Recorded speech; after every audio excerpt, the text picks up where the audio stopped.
Yo, what's up, bro? My name is Sam Walford. I'm a 17-year-old dropout entrepreneur from Coventry in the UK, and I help young men, maybe exactly like you and exactly like Evan, as you're going to see in a moment, to start high-ticket self-improvement coaching on Skool. Now, this here is Mr. Evan, one of my past clients. Evan, do you want to introduce yourself, bro? Yo, boys. I was previously a fitness coach, and Sam helped me get to 2K a month, drop out of school in the UK. I'm in Manchester. And yeah, me and Sam are now working together. I'm the head of client success, and I'm Fancy basically, term. yeah, definitely a fancy term. But yeah, Yeah. So that's basically that. But yeah, get into it because I remember before we even started working together. I mean, when was it you even joined like my free community? Because I know it was like, you were in this space, you were doing like a lot on your own before we started working together. I mean, what yeah, were you actually doing? I remember you had a TikTok too or something like that, didn't you? yeah, I had a TikTok account, and then I had a $9 PDF, which was like an aesthetic body course. I think the only people who bought it was my dad and my sister for That's $9 funny. each. First couple sales online, it was my family. And then after that, I actually got a Skool community, which was like a low ticket, fitness course, like with like cutting guides, bulking guides. That was around $9. Tried well, not sponsoring, but like getting people from TikTok into that, just doing dumbass skit videos on TikTok, just making myself look like a fool, really. No way, bro. You were doing skits. I never even saw that Yeah, shit, man. yeah, And you were trying to do that to like make money and shit. yeah. With like literally like a $9 sort of program. Yeah. I was just What do you think? Go sorry. on. No, I No, was I was just gonna gonna ask. say Fuck, we keep interrupting each other. All right, you go. yeah, I was just doing videos, like, hoping to get loads of clicks, doing what the best for the algorithm at the cost of my own sanity. It Yeah. really took a toll on, like, the confidence and all that sort of stuff. Because I was recording videos that, I didn't wanna make myself appear as, you know what I mean? Hmm. Yeah. I mean, what do you think was sort of going wrong when you were doing that? Yeah, man, I just felt like first of all, I don't feel like TikTok's a good platform to drive traffic into like something paid. I feel like I'm not going to say everyone, right, but a lot of people on there, and aren't really looking for anything educational, anything to sort of improve themselves. Um, but some people are, so it's kind of my responsibility with that.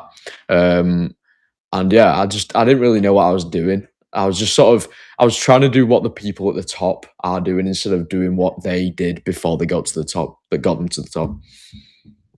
Yeah, I remember that, man.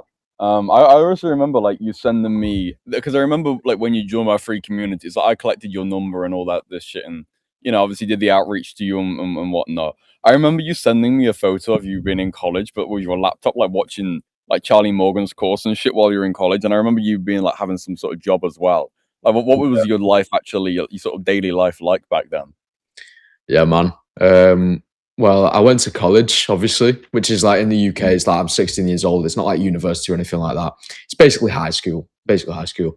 Um, every time like I was signing a lesson, I'd have like they'd let us put our AirPods in sometimes to listen to music, but I just had Charlie Morgan's course playing in my ears, just not doing the work, just thinking about business and bullshit like that.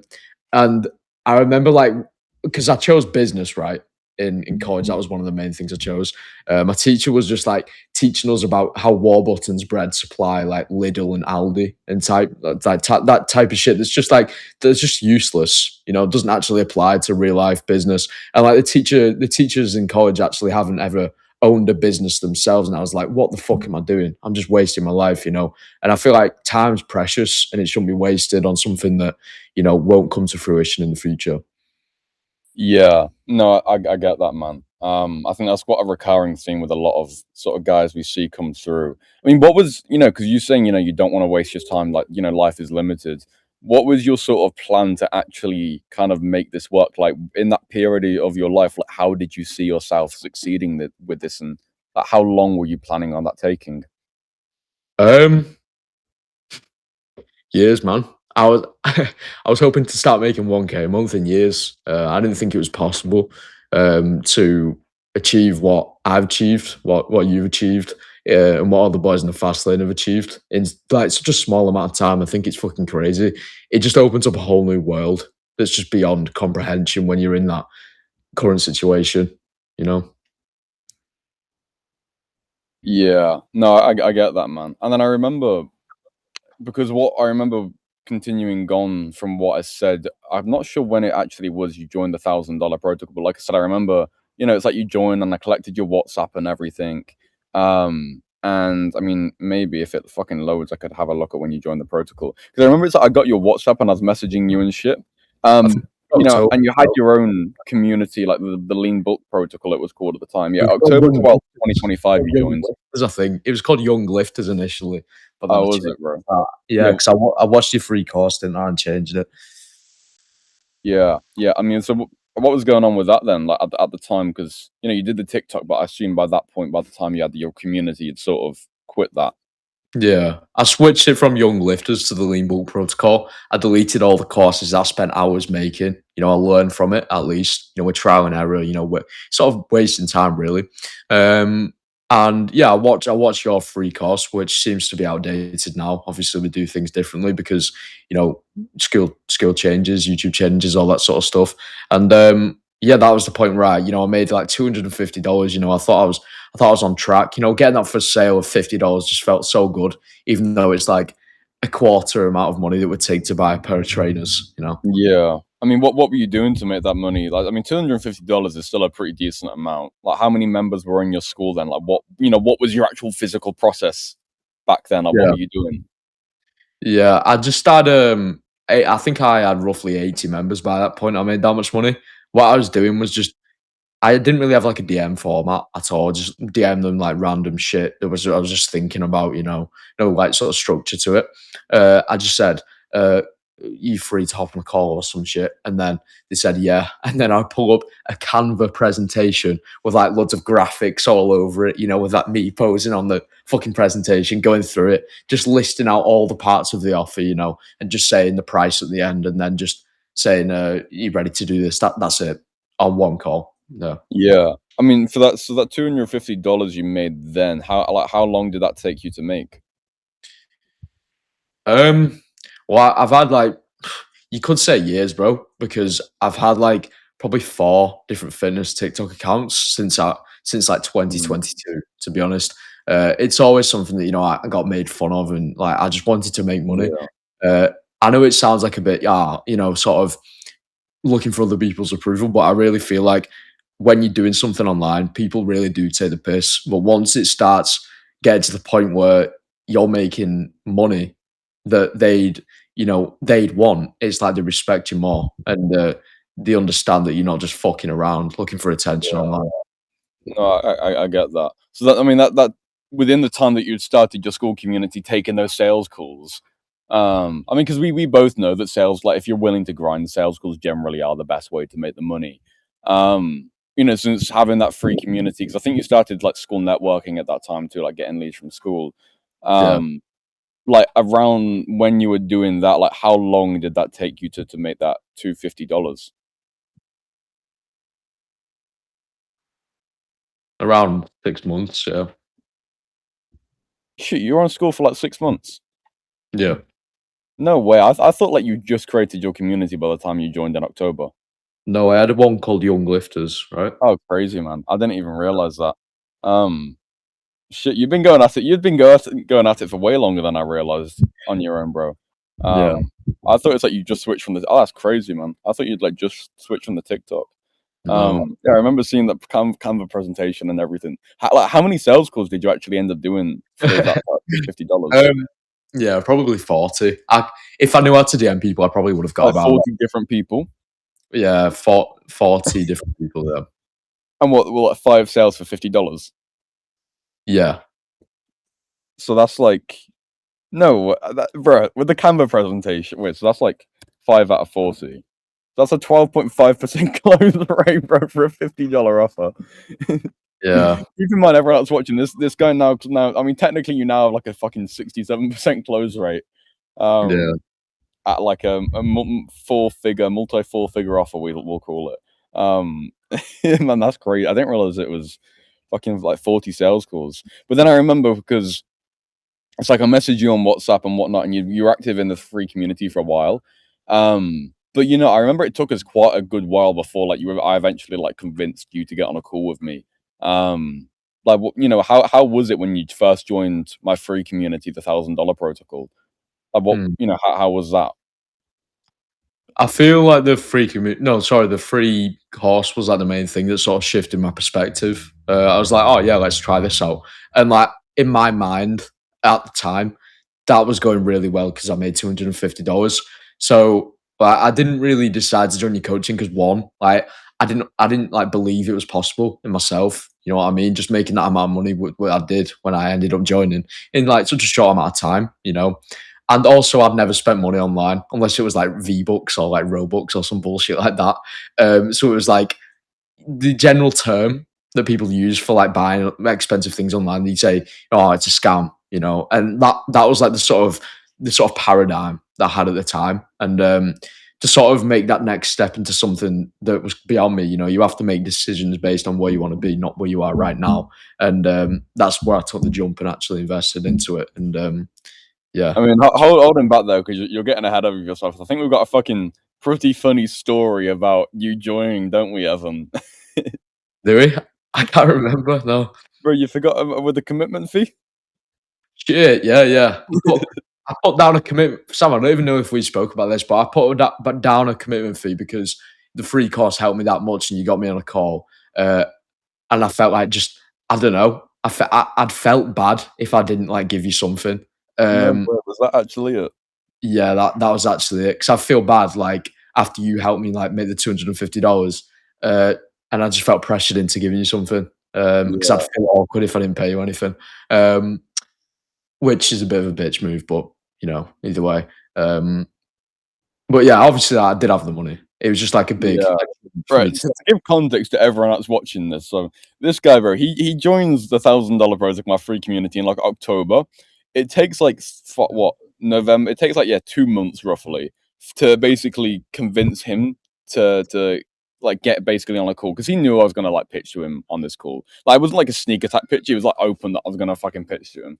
And eventually, I get this guy on a call, and he was like, "Nah, bro, I can't afford it." It was like $1,000 offer. Then he was like, "Too much money." And I'm like, offer him to basically put a duck because I knew he had like some dishwashing job then at the time or some shit, Yeah, which I think you also forgot to mention. yeah, But it's like I knew, it's like, all right, bro, like you could put some money down today, sort of save your spot or whatnot, like a deposit basically. We call it a commitment fee. And he's like, and I was like, yeah, how much could you do? He's like, oh, like I could do like £50. And so I think you put that down at like £50, it was like $60 or some shit. I just had it up then. And I mean, do you want to explain what happened before you eventually put the rest of the money down, Evan? What you asked for? what I Have you asked, forgot? Have you forgot this? I dead ass forgot. Yeah, you're gonna have to This remind me. guy puts a deposit down, all right, of like $60 or some shit. And then come maybe like a couple weeks later, I'm like following up with him, asking him when he think he'll be able to put the full amount down. Obviously, at this point, as he just said, like he didn't want to put the full amount down. He just gave me that like £50 because he wanted to give it to me. This guy, well, I'm asking him, to when he can put the rest of the money down. Okay, I don't know how you got this, Evan, but he asks for a refund of that £50 deposit. Okay. All right. The deposit he just said he put down because he wanted to do it out of goodwill. I mean, do you want to continue on the story from here, Evan? No, I don't actually know. I forgot that because we've joked about that a few times with the boys in the Yeah. fast. It's pretty comical to be fair. I don't know how I'd handle that if I was you, Sam. I'd probably just like ditch me. But yeah, what really happened after there was I sort of like had my guard up to you because I was like really pissed off, and I actually spoke to a guy who was like shit talking you as well, and I was like sort of on his side. I'm not going to name names, okay? But Sam, you know I what I'm know who talking. you're talking about. Yep. But then you hinted something that was very valuable that you invested into, and yeah, yeah, you know what I'm talking about. And you said you'd give me some advice about it, and that was like yeah, because that was solving my main constraint, which was actually getting people to convert into clients after getting them on a sales call, which you know what I mean with that. And then we hopped on a call. Sorry, just to interject there, to be less mysterious about that, I'd basically recently got someone's coaching, and they'd given me some very solid sales scripts, and then I basically told Evan like to try and get him on a call to like reclose him. And this call's actually on YouTube, by the way, like back on my channel if you want to look for it. I think I don't know when I uploaded it, like start of 2026, but I basically told him that I would give him like all this new, like these new sales scripts I got to him just for free, like if he got on a call with me, and that I'd like walk him through it. And then yeah, we get on a call, and that call's on YouTube. I think it ended up being like fucking like an hour and a half long. Was it an hour and a half? I I think it think it was was. 2 hours, something It was like like that. a 2 hour long call. Yeah. I mean, do you want to explain what happened on that call? Sam, genuine. I've only watched it once, but all I remember was I was just yapping about random bullshit. Yeah, Like if but I was, yeah, I basically had to fucking objection handle you like crazy. The whole do it myself objection. Because I remember because then you said, "Oh yeah, I don't have the money," and I'm like, "What do you mean you don't have the money, bro? You got a sauna in your house?" exactly.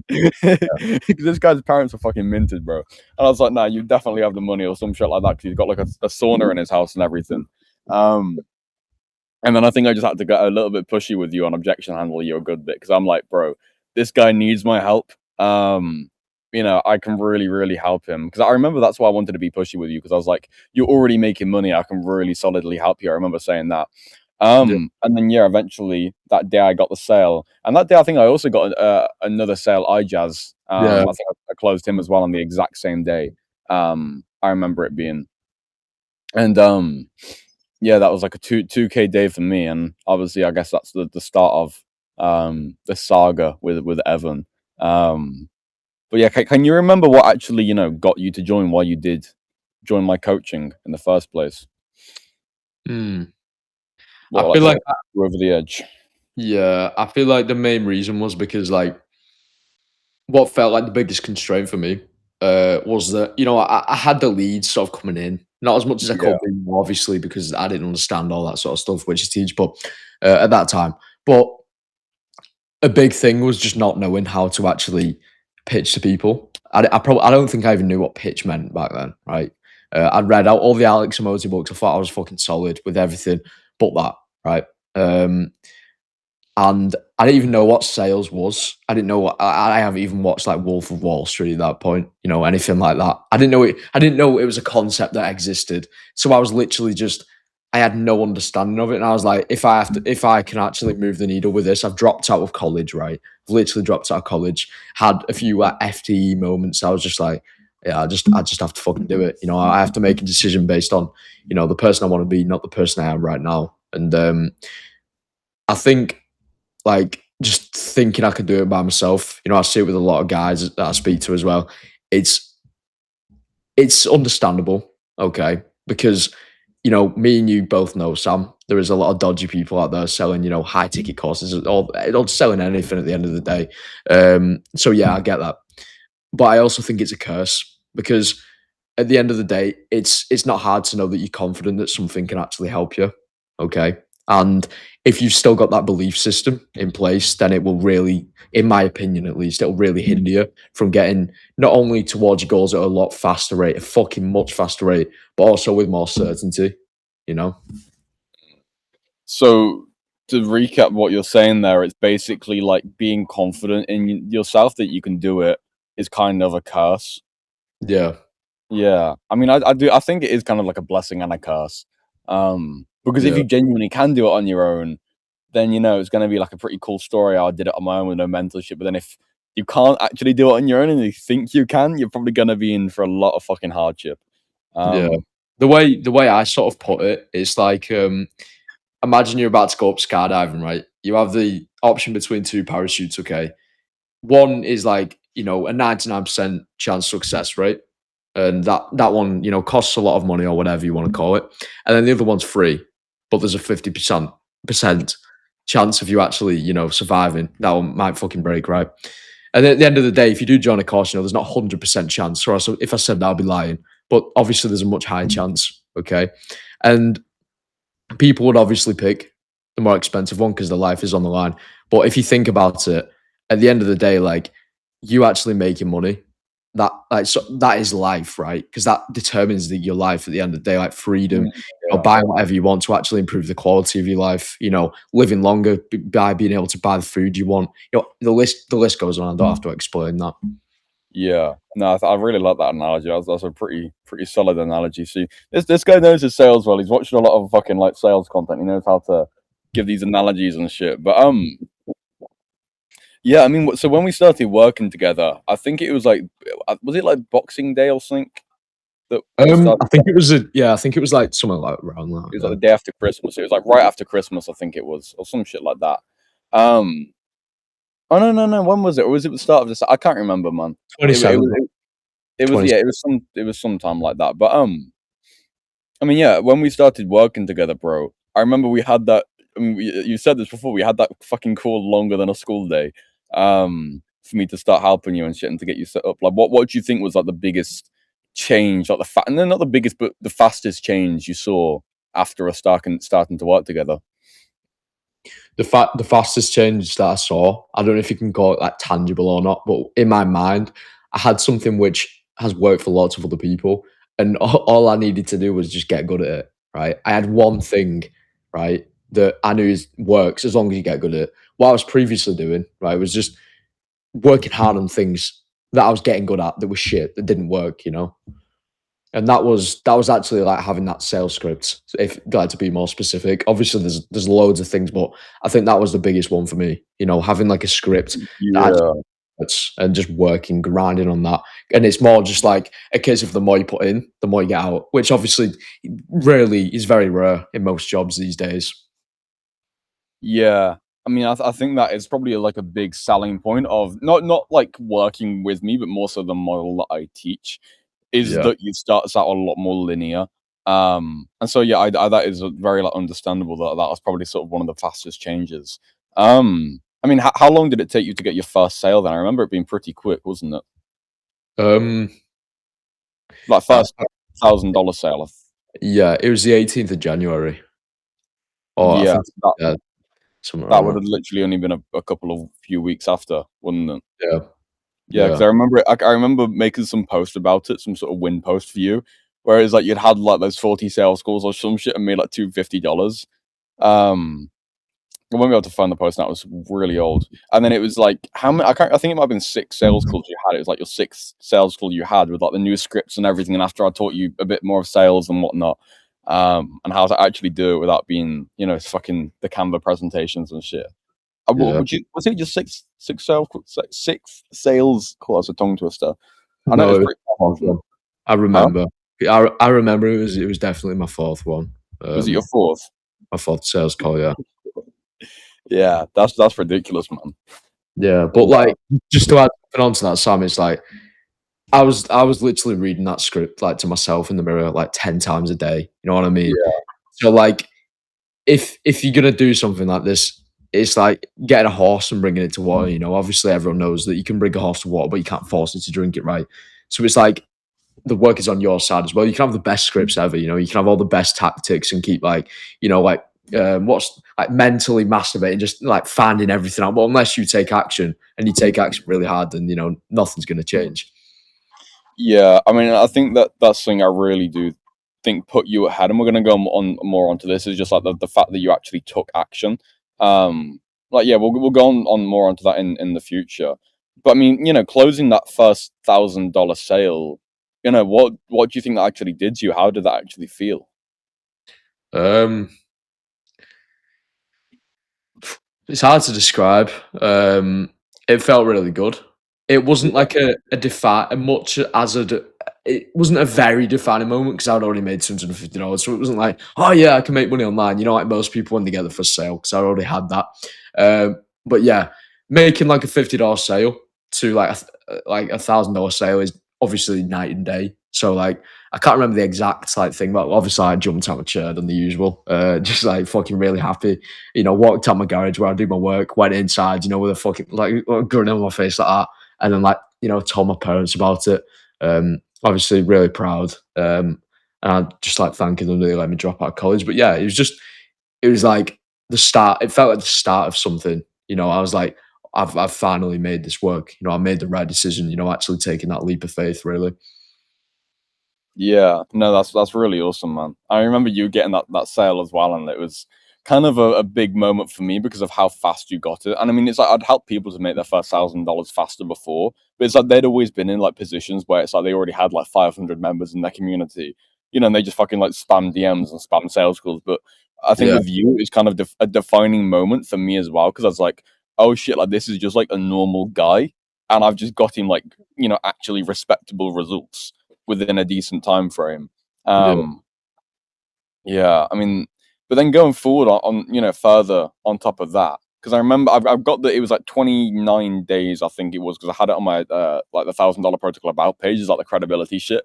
I think it was like you got your first like 2K a month within 29 days. yeah, Um, and then going on further, you kept doing better and better. yeah, Tell us about that. yeah. I mean, uh, obviously, when you get a sale, if you've ever been in sales or just like buzzing and fasting, you know that it has a lasting effect on like just how you feel, how you carry yourself, more about your confidence, really. And just like how confident you are in your sales calls. So obviously it carried on in the next few calls. I didn't get the sales, but that feeling was still there, knowing I can fucking do this. And I got on another call. I think it was like maybe like six or seven calls later. Yeah, and yeah, I closed that and I was like, this is actually working. Because obviously, if you get one sale, you could just think in the back of your mind, which was the case. It's like this might be a one off. But the second sale was like a more defining moment. I was like, I wanted to do this in like 3 years' time, but I've just done it in less than what, a month. I was like, what the fuck? How it didn't feel real. You know what I mean? Yeah, no, I really understand that. You get those moments where it does like you've moved that much further away from your previous situation where it doesn't feel real because you've experienced nothing like it. I really do get that, man. And so that was roughly about like what, January time, wasn't it? That you The sort of very hit end that. of January, yeah.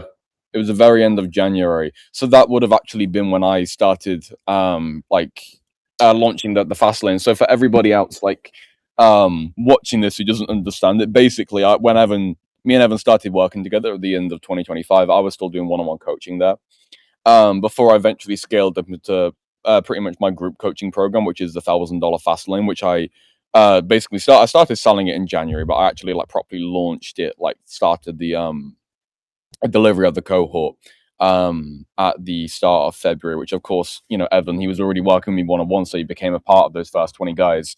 Which if you've heard us mention the fast lane, that's basically what it is. It's my group coaching program. But yeah, I mean, it was pretty fast, and I remember by then it was like I'm not sure if you were like my best client in terms of like monetary numbers at the time. But I know you were up there. Um, but yeah, I mean, all throughout that period, then I'd say like pre fast lane, like January and before, it's like you did well there. You got to that like solid 2K a month. Um, but like, what did that actually take? Like, what did you have to overcome to be able to achieve that? Mhm. I think a lot of people doubt the credibility these days. Okay, I've not got the best physique. Right, I've been training for like 5 years, and I will admit there's probably a lot of people out there who've been training for 2 years and look a lot better than me. And like that was one of the things I had to overcome. And like obviously, I work hard and everything. I'm not like bitching. And maybe I do slack sometimes, as you know, but I feel like when people charge such high prices, they're like, "Who am I to do that?" Like we all have that imposter syndrome, and that was something which I had to overcome. Like the feeling of like, "Who am I to charge someone such high prices for my coaching when I've only done this?" Right? And something I'm not saying that if you're a fat motherfucker, like go and do fitness coaching because obviously that doesn't make sense. But at the end of the day, it's like the best case scenario is you are only one step ahead of your target audience because first of all you can relate to them more since you've not that far away from their situation. You can relate to them, understand the pains, the problems, how to fix them, and Yeah, I just feel like it's a lot better because you can imagine a guy who's really broke. He tries to get coaching from a guy who's making like, I don't know, millions a month. Like, it's just not going to work out, you know. But like with you, Sam, you're helping guys who are starting, yeah, and you know you're on like around 10K a month, so it's easier for you to relate to them since you were in their position, you know, not too long ago. Yeah. No, I get that. So it's basically about sort of overcoming the doubts of your credibility and your confidence in selling, which to kind of add on to that, I think I don't know if this is like it with you, but because you already had sales, but I see with a lot of guys that it's like once they get that first like $1,000 sale, it just shifts something in their brain and they just get so much fucking better at sales because like they're more so in a point of abundance and their energy is just kind of different. And I know Yeah, it's so fucking abstract and wishy washy, but like it does have like real big influence, which is why like in the fast lane, like we now focus so much on just like it sounds so wishy washy, but like your energy and the way you interact with people to not sound like the little fucking child on the internet trying to make some pennies, and you're actually like someone, a real young man trying to make something of himself in the world instead of being like fucking weirdly needy. Um, I think you kind of already had that, which is why you did so well so fast. Um, yeah. I mean, in terms of us working together, then, and even into the fast lane, like, you said probably the hardest thing for you to overcome is like, the credibility and stuff. That's quite an internal thing, but I guess, in terms of us working together and my coaching and, my delivery to you, what was like the hardest part of that, if that makes sense? Or like the part you didn't really like the most? Um, I feel like the part I didn't really like the most was probably You can be honest here, Evan. Like, the best way to sell I to didn't bro. I know it sounds like bullshit. I know it sounds like bullshit, but like I can't think of one thing that I thought was hardest. I feel like just the feeling of working something on something that I enjoy and is purposeful just slaps that fucking oh this is hard I don't want to do it like down to the fucking ground. Mm. You know, especially coming out after college, doing that like being out 7 hours a day, getting taught like bullshit which isn't useful. I think they're just two sides of the spectrum. And once you get on so far on the other side, there is nothing which makes it feel hard or like daunting. At least that's for me. I can imagine it's different for other people, you know. Yeah, no, I understand. I mean, if I could reword that question then, because, I guess feedback is valuable. If there's one thing you could improve about working with me or one thing you can change, what do you think that would have been? Um,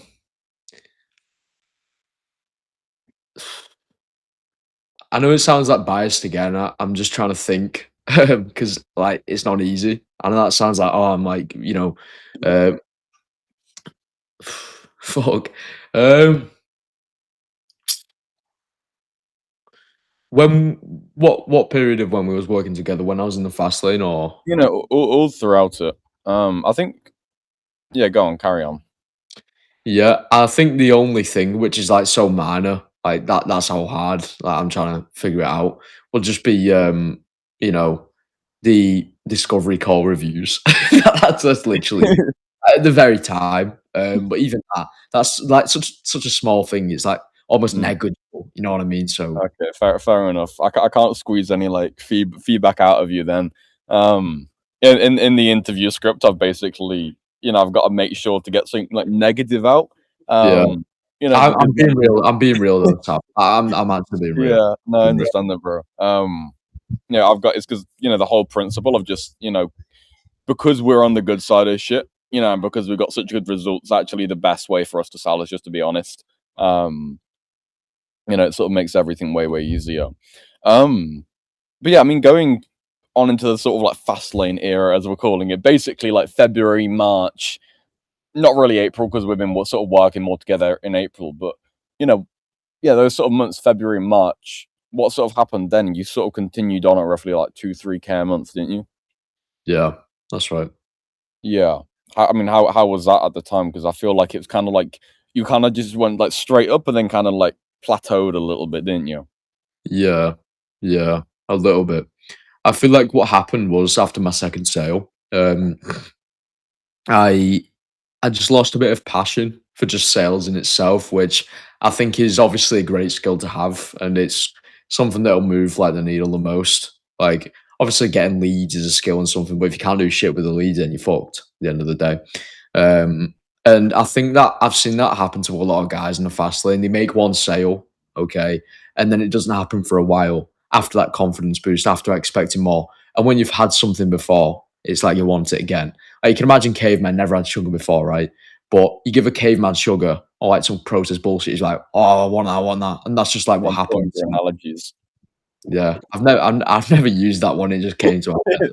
The caveman on sugar, bro. Yeah. Yeah, Yeah. but, like, that's kind of the point I'm trying to get across. It's like you're here and this is all you know, okay? And then you go up here, right? And it slowly goes down and you're expecting it to go back up, but then it goes below the base point because you've already been there and you're waiting Mm. for the next one. And when you're below the base point, you're on Yeah. set was like lethargic and you're like, it's just something that you just need to like grab your balls and just fucking do it, man. Like you just Yeah. need to you have to like pretend like you've got the energy. You have to pretend like you're all happy and energetic, and you've got Yeah. abundance. And it's like believing until you achieve. Is that the phrase? Just sort of like Yeah. Fake it till you make it, I think is what make you're it getting till you at. make it. That's right. Yeah. But then, I mean, sort of continuing on the story of your journey, Evan. About me scaling up and whatnot, and what sort of what brought us to our current arrangements now. Do you want to sort of tell that story? What with us working together? Yeah. Yeah. Um, well, after that point where that sort of trough, whatever you want to call it, I made 3K in the space of like 5 days. All right, I just remember that. Yeah. yeah, and I was so fucking happy. I was like, but then I come to realize like for me personally, um, like the sales skill in itself in the long term is more valuable than just having like a bit of money up front, at the start. And obviously, it's it's also something that I want to do in the future, like coaching coaches like you are. I knew that was what I was going to do in the long run, and I also know that coaching people in fitness, especially like people like under 25, because I'm not going to coach like loads of unks and shit. It's like you can't really charge high prices because people aren't going to value an aesthetic physique as much as they would, four figure. A lot of people won't, but still a lot of people will. I'm not saying they won't at all. So I didn't find it as scalable, but I found that if I can start working with you, I can close a lot more deals. And I got really, really passionate for sales. Like watching 4 hours sales. Well, I'm still doing it now. You just watching a fuck ton of sales content. Internalizing everything. Also like delivering with the boys in the fast lane in terms of sales stuff, which we'll probably get onto later. I just chose to do it because I know my skills. Instead of going up like that, yeah, right, they just go up like that because I'm doing it so much more. And it's like a money based offer, so it just feels like more enjoyable, I guess. Yeah, because I remember I originally, because it was like inside of the fast lane, because you were doing well. It's like you were already helping out a lot of the boys in there just with like random little shitty questions, and I was Yeah. like kind of getting overrun, like not having enough time to do like all the hours of cool reviews and everything myself. And I saw that you had that kind of like passion for sales. You're always fucking telling me you're watching this sales shit, or like you're always fucking begging me to upload more cool recordings and all that sort of shit. And I just kind of realized that, oh shit, Evan, he's at that time was like the second or third top client in terms of just, monetary, like success at the time. Um, and I was just like, you know what, like, this guy can probably start doing like a lot of the cool reviews inside the fast lane. And so I remember it was when I was in Scotland, wasn't it? Like it was like end of March, like about a Yeah. month ago. Yeah. Yeah. I remember I was in Scotland, and I sort of like we talked about it a little bit then, but I kind of brought it up to you more then. But when I was in Scotland, I wasn't really in work mode. I was more in like fucking play mode up there. Like on my little adventure. I remember you started like fucking like trying to sell me on why you should be doing like the cool reviews and start being my closer and shit, bro. Yeah. Um, Subconsciously. yeah. And yeah, I remember I got back from Scotland and then it was like, virtually shook your hand in a way. Not with that motion, but you know what I mean. Like that. Cool.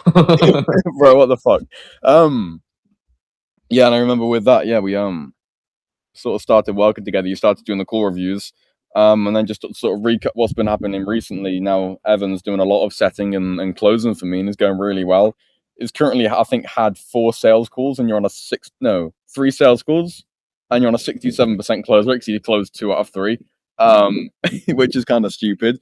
And obviously that probably isn't going to continue. Man, it is really windy right now. But yeah, so that's basically our current arrangement. Evan's now the head of client success is the fancy time we got for him. And so yeah, only kind of upwards for here. I guess that's sort of Evan's story then. But I guess to kind of get introspective then with you, Evan. Yeah. Looking at you and comparing you to like some of the other guys in the fast lane. Obviously, you've been going at it for longer, but you have got better results than the average guy. And that's just a fact. What do you think that is different about you, or that you did differently to get better results? Before I started working with you, yeah, obviously. No. Just in general, like before starting working with me, during working with me, like you can be arrogant here if you want, bro. Like what do you think you did differently? I dropped out of college. Okay. I'm so grateful. I'm lucky at the end of the day to have parents that would allow me to do that. Okay. Yeah, That's one of the big things that, sort of help. Because at least for me personally, but when there's no distractions, it's like grind time, and it's like, I'd rather be at home, all right, and just do work instead of do nothing, all right. I'm pretty sure there was like a study where they got people like in a room, right, and the they had like a button which like electrocuted them, right, something like that, and the people chose to electrocute themselves just because they had nothing else to do, right, just like a sense of feeling something.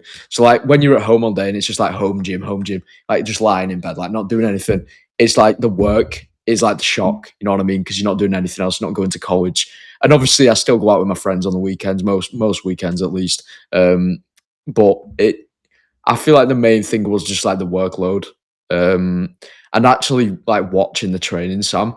Um, as soon as the training comes out, I was literally just listening. I think I've watched all the training twice, right? Some guys just don't watch it, okay? I don't know if they procrastinate it. I don't even know if they've not ticked the boxes, but I assume, not everyone's not ticked the boxes. Like, as soon as the train comes out, I watch it, and just actually take action on it. Because at the end of the day, like, again, you can just have something and not take action on it. I think that's what a lot of the boys do. I see a lot of the sales calls, they don't even know the fucking script, okay?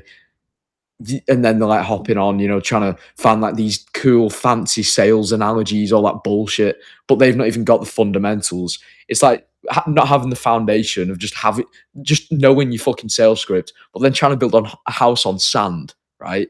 And then it sounds stupid on a call. Like, it sounds all really good, and then, oh yeah, I know it sounds like that. But then they get on a sales call and they sound like a freak because they're like stuttering, but then they're using these half, they're not even saying them properly, right? It just sounds yeah. stupid. I think what you're saying there aligns a lot with what I say about the gears and how you don't want to try and start your business in like a really fancy Gear 5 business where it's super scalable and automatic, and you can scale to the moon with it, because businesses like that, you know, it's like they're very sort of like fancy and scalable in that way, which, because they're a kind of Gear 5 business, it makes them hard to start. Like, you just want to start with the fucking bare minimum. Like, I think that's like a core principle of what Yeah, what exactly. we do in the fast lane. Our sort of unique mechanism is we just fucking keep shit simple, and we don't overcomplicate it, and we just get you doing the bare minimum that fucking works, and we get you good solid with that. Yeah, That's why we start off with teaching you free coaching. yeah, Um, and everything. And then when you start selling, we don't try and like get you yeah, teaching you Skool networking and YouTube at the same time. We just get you going on sales calls, with people you yeah, already know. And then it's like, okay, you got the sales skill solid, then you can move on to getting more traffic. It's like one yeah, fucking thing at a time, one thing at a time, keep it simple. We're all retards. We don't want to try and do 10 things at once. We're not women. yeah. We Just can't fucking multitask. to add something onto that, I feel like what a lot of guys can't accept is like most times, okay, not all the time, but most times you have to go to the fucking trenches and do hard work Yeah. before you get to the top. People don't like the idea of doing free work. That's why every motherfucker, almost every motherfucker in this, like self-improvement coaching, whatever space, start YouTube because it's like, oh, it looks so cool, fancy. With what I was going to before, like even me, right? Okay, that was hard work. Reading the script to my face in the mirror, right, for like an hour straight. No one wants to fucking do that. But to actually go from level 1 to level 2 with semi-fancy stuff and it gets fancier and fancier and fancier, you have to work your way up by starting from the bottom. Yeah. No, I get that. And I think that honestly, because I not to be arrogant, but I think I really fucking understand this niche, our niche of young men on self improvement trying to start coaching. Because I've been on like I think it's over 300 calls now. I've done like sort of research and everything. And what I think it is like this fucking weird trauma shit where it's like because they're in kind of like survival mode right now, they're in kind of almost like flight or fight on like a greater stage where it's like, they're not like flight or fight physically, but it's more like mentally where it's like they don't enjoy their life. What happens is they're in that kind of I need to get this shit done ASAP mode, um, and so it's kind of like they don't want to like play it like more calmly. They're just like, I need to do what works. I just like, I need to get this working. And so it's like, oh, YouTube, that can blow up. I can get this done really fucking fast. And that's what you're saying. Like they don't want to go in the trenches and they don't want to go on all these fucking, go around the whole journey to do it properly. It's kind of like they just want to skip to the thing they see everyone being successful with, not realizing, because they see that's like the fast way, not realizing the way to get there isn't to go like directly to it. It's actually to go around the journey. It's like you see everyone up on this fucking big cliff right next to you. The best way to get them isn't to try and fucking walk in a straight line because then there's a big cliff in the way. You've got to go all the way around the mountain first, and do everything and follow what they did, not what they're doing. You don't want to panic and just go straight to them because oftentimes the straight journey is not the fastest by any means, and oftentimes that straight line journey is just impossible. Yeah, So I yeah. think you're getting onto something really solid there, Evan. Something, and just like real quick, I want to add to that. I feel like with people trying to start like YouTube, I feel like YouTube at the start when you not got anything set up, you don't understand your niche, you not got an editor, any of that sort of stuff. It's like a lottery, right? We both know like if you're watching this, you can put loads of effort into a YouTube video, it gets 0 views, right? But you put no effort into a video, it gets maybe a bit more views. And it's like to put that in a real world perspective, right? You can imagine like the drunk guy who's on the lottery all the time. He wants a quick, easy win, but he's got no idea what he's doing, just pressing buttons mindlessly. At the end of the day, like he's not going to get anywhere. Some do, right? Some win $1 million, whatever. But at the end of the day, when they get that $1 million, they don't know what to do with it. Just like if you got 1 million views on YouTube, you don't know how to convert them. You know what I mean? But it's in like a little bit of a real world perspective. You have that guy who's on the lottery ticket, or you have the guy that grinds and goes through the hard work to actually get better results in the long term, with more certainty and the more you put in, the more you get out sort of mindset. Yeah, no, I understand that. It's about just like, playing it calmer, I think. Yeah. I'm being smarter with it and kind of having that, humility. You might in a weird way, it's like you have to play the longer game to get the results faster. It's kind of a bit of a paradox there. Yeah. Yeah, I understand that. The other thing I do want to ask you though, Evan, is I like to do a lot of this like theoretical shit. What if this happened? What if that happened? That day when we were on that sales call, what do you think might have happened if I was just like in a bit of a bad mood and I was tired and I wasn't able to close you? To be honest, I've never thought about this. I asked these people like these sort of questions, like these style questions when I'm on sales calls, and it's like it's different when you're asked it yourself. To be honest, man, um, where would I be right now if I didn't move forward? It's a very hard question to answer, man. Um, Definitely nowhere near where I'm at right now. I don't know. I really don't know how to answer that question. Maybe I would have gone back into college. Maybe I wouldn't have. Maybe I would have just sat at home, been disappointed in myself, got depressed, started like smoking weed or whatever, got addicted to, I don't know, just like in a Mhm. bad way or gone back to college and still been in a bad way. Yeah, I see that. And so, like, with other people who used to be in your position, then, because other people who are currently in the position you used to be in, sorry, I worded that wrong. That's right. Those guys, why do you think that they're still stuck where they are?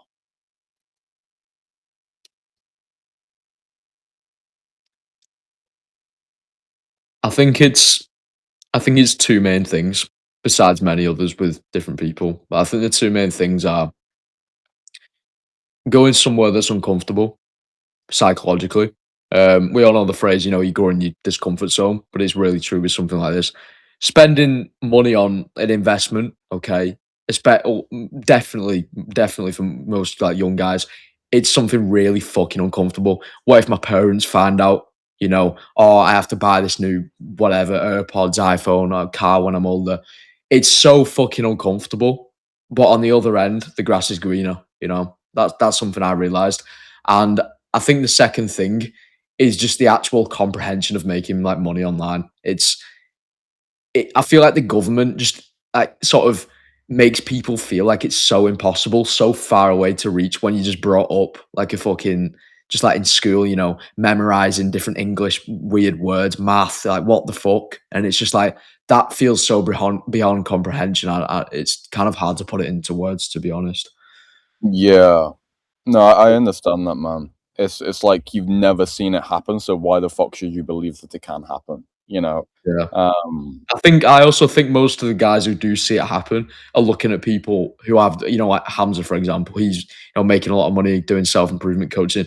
And mm, then just by like watching him, a small percentage of people, obviously, they try copying him and don't really become successful with that at the end of the yeah. day. No, I understand that, man. Um, yeah.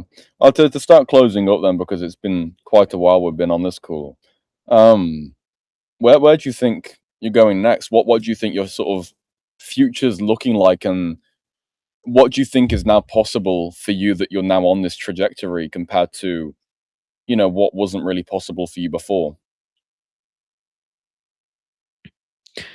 I think in the future, it's kind of already happened, really, but just having like a group of tribesmen, what the fuck am I thinking? Like, just a group of like friends, you know, who are on the same life, same like sort of direction in life, you know, online entrepreneurship, you know, not just self improvement, but like that sort of stuff related to self improvement as well.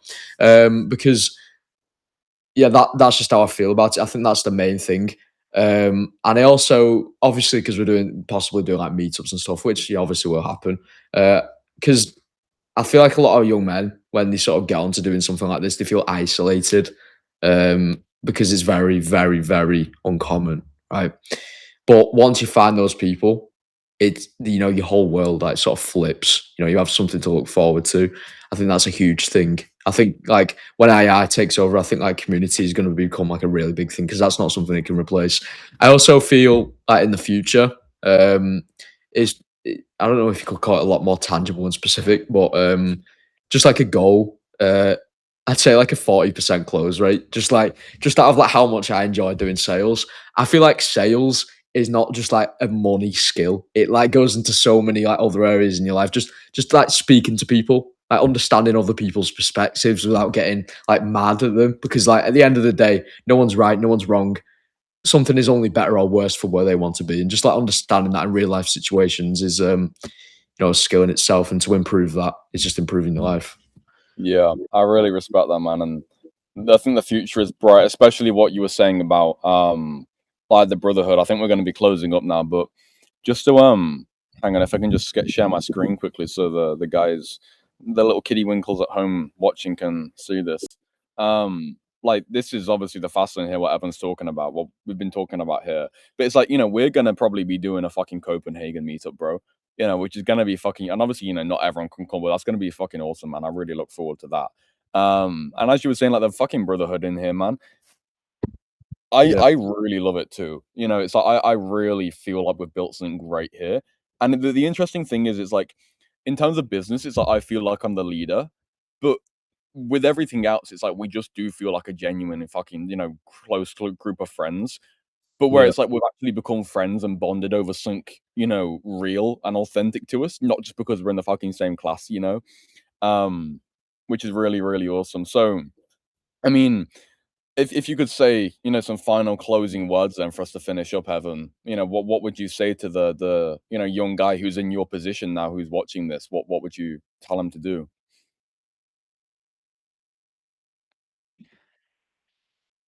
I'd say